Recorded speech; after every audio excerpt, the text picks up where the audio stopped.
Has the power of the United States Congress evolved since the inception of the nation?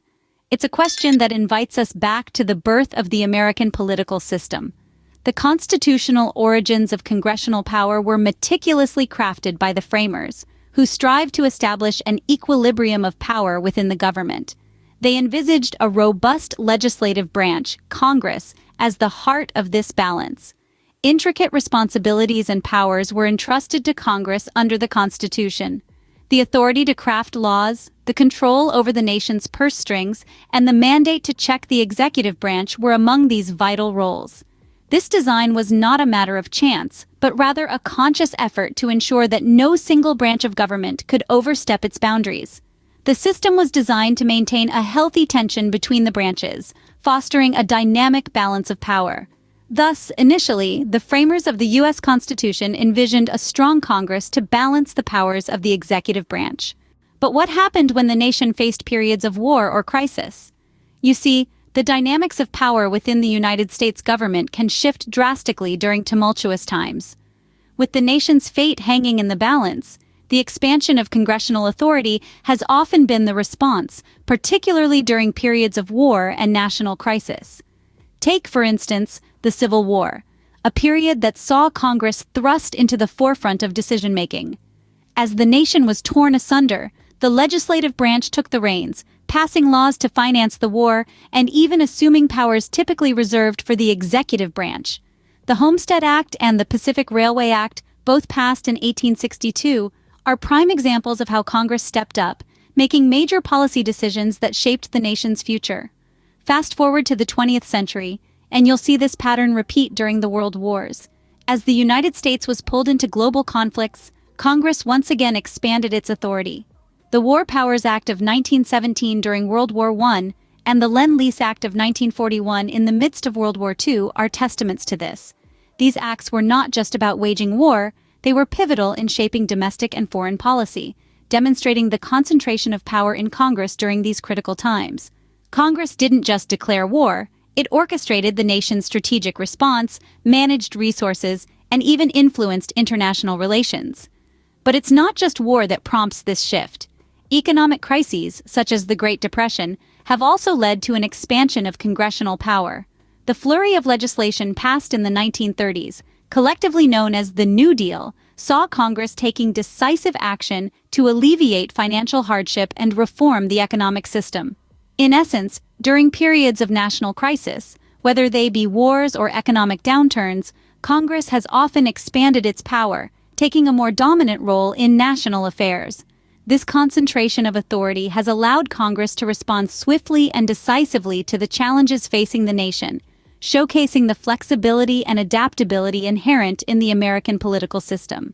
In times of national crisis, Congress has often expanded its power, taking a more dominant role in national affairs. Yet, has the balance of power always tilted in favor of Congress? Let's delve into a pivotal shift in the balance of power, the rise of executive dominance, particularly in the post-World War II era. This period marked a significant evolution in the American political landscape. The growth of the federal bureaucracy had a profound impact on the dynamics of power.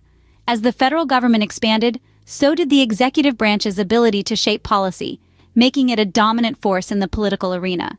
The executive branch started to control vast resources, both human and financial, which were used to implement and enforce laws, regulations, and policies.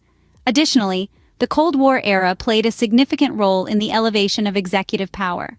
As the United States found itself in a global struggle against communism, the need for swift and decisive action often fell on the shoulders of the president. The executive branch was seen as more capable of responding quickly to international threats, compared to the slower, deliberative processes of Congress. This period saw a dramatic increase in the president's control over foreign policy and national security matters. Furthermore, the increasing complexity of domestic and international issues has also contributed to the rise of executive dominance.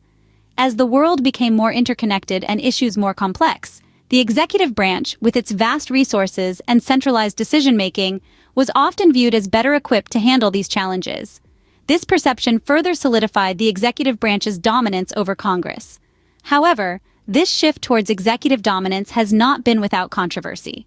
Critics argue that it undermines the system of checks and balances, as the executive branch takes on roles traditionally held by Congress. This has led to ongoing debates about the proper balance of power within the American political system. In recent decades, we've seen a shift in power towards the executive branch, changing the dynamics of congressional power.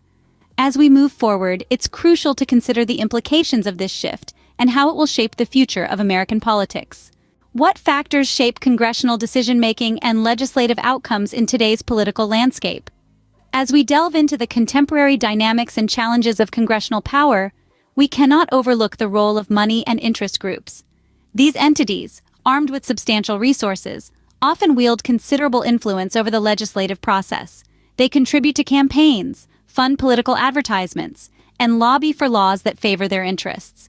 In this way, they can shape congressional decisions, sometimes at the expense of ordinary citizens.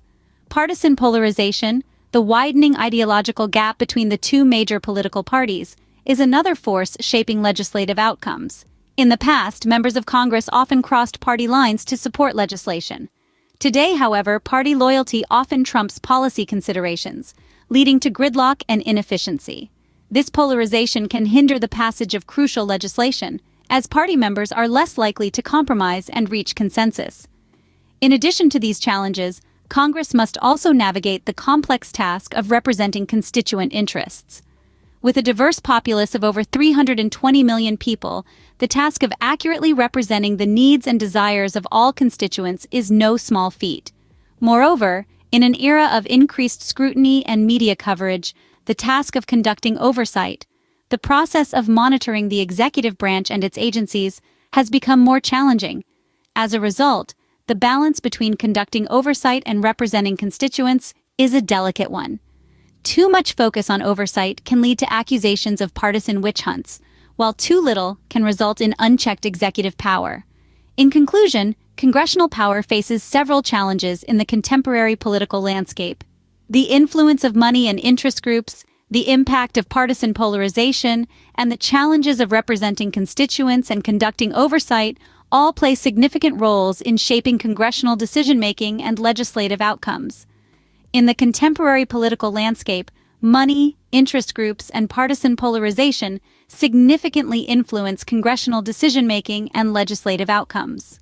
So what does the future hold for congressional power? As we navigate the shifting political currents of our time, the question of reforming Congress to enhance its effectiveness and responsiveness becomes increasingly pertinent.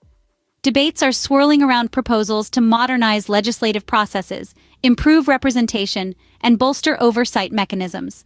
These reforms aim to ensure that Congress remains vibrant, effective, and in tune with the needs of those it represents. Yet, amid these discussions, it's crucial to remember the enduring significance of Congress as a co-equal branch of government. Its role in upholding democratic principles and constitutional values is as vital today as it was at the dawn of our nation. Congress serves as a check and balance to the executive, a representative of diverse constituent interests, and a steward of the public trust. As we look to the future, the evolution of congressional power continues to be a dynamic process, shaped by the changing needs and demands of the American people.